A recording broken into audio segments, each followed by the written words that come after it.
నమస్కారం అండి. మీ శ్రీనివాస్ మీ ముందుకు మళ్ళీ వచ్చేసాడు. అందరూ బాగున్నారు అనుకుంటాను. నేను కూడా బాగున్నాను. మేమందరం బాగున్నాము.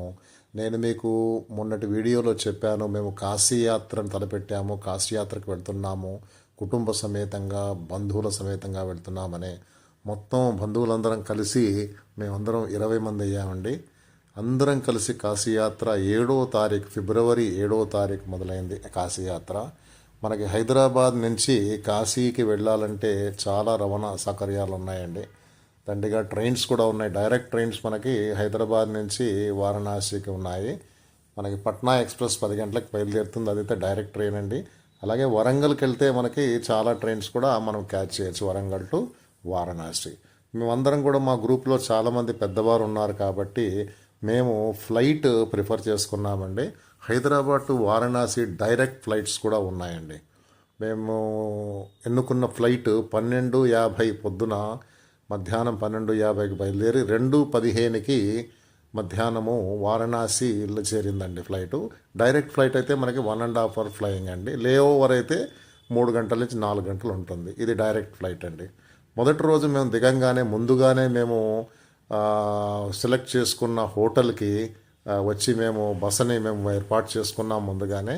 ఆ హోటల్లో దిగాము. ఇది సోనార్పురా అని వారణాసిలో ఘాట్స్కి దగ్గరగా ఉంటుందండి. సోనార్పురా ఏరియాలో మేము ఉండే హోటల్ పేరు కైలాస్ భవన్ అండి. ఇది గౌడియా మఠ్ అంటారు దీన్ని. ఇది మన యాక్చువల్లీ ఏంటంటే ఇది ఎంఎస్ రామారావు గారు ఉన్నారు కదండి, మన గాయకుడు. హనుమాన్ చాలీసాని సుందరకాండని పారాయణ చేసిన గాయకుడు.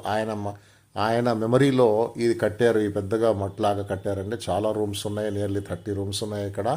మేము ముందుగానే ఇక్కడ బుక్ చేసుకున్నాము. చాలా బాగుందండి ఫెసిలిటీ ఇక్కడ. ఈ హోటల్కి ఏంటంటే చాలా దగ్గరగా మట్స్ అన్నీ కూడా ఘాట్స్ ఉన్నాయండి. మన కేదార్నాథ్ టెంపుల్, కేదార్ ఘాట్ కూడా లెస్ దెన్ కిలోమీటర్ అండి ఇది ఉంది. అలాగే హరిశ్చంద్ర ఘాట్ కూడా దగ్గరగానే ఉంది. గుడి కాశీ విశ్వనాథుడి గుడి ఇక్కడి నుంచి సుమారు 2 కిలోమీటర్లు ఉంటుందండి. మనము ఘాట్లలో దిగేమంటే నడుచుకుంటూ వెళ్ళిపోతుండొచ్చండి. ఘాట్లలో మనకి పడవ యొక్క సౌకర్యం కూడా ఉంటుంది. సో మొదటి రోజు మేము చేరంగానే మనం ఏం చేయాలండి, మనము కాశీలో అడుగు పెట్టంగానే మొదటగా చేయాల్సింది మనకి ఒక పర్మిషన్ కావాలి. ఎవరిస్తారండి ఈ పర్మిషను? కాలభైరవుడు.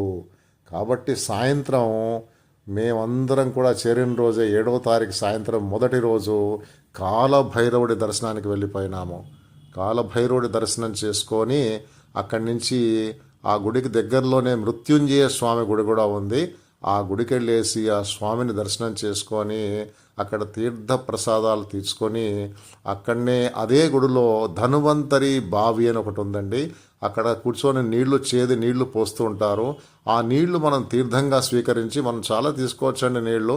వాళ్ళు ఇస్తూనే ఉంటారు. ఆ నీళ్లు తాగడం ద్వారా మనకి సర్వరోగాలు నయమవుతాయని భక్తుల యొక్క ప్రగాఢ విశ్వాసము. సో మొదటి రోజు కాలభైరవుడి గుడి, తర్వాత మృత్యుంజయుడి గుడిని దర్శనం చేసుకొని మళ్ళీ మేము వెనకాలకి రూమ్కి వచ్చేసాం. రాత్రి 10-10:30 అయిపోయిందండి. సో కాబట్టి ఇది మా మొదటి రోజు విశేషాలు. నేను రోజు కూడా నేను కాశీ యొక్క 9 రోజులు కాశీలో ఉంటామండి మేము. తర్వాత అక్కడి నుంచి దేవగఢ వెళ్తాము. కాబట్టి ప్రతిరోజు మీకు నేను విశేషాలని అప్డేట్ చేస్తుంటాను. దయచేసి నా ఛానల్ని చూసి సబ్స్క్రైబ్ చేయండి. ధన్యవాదాలు.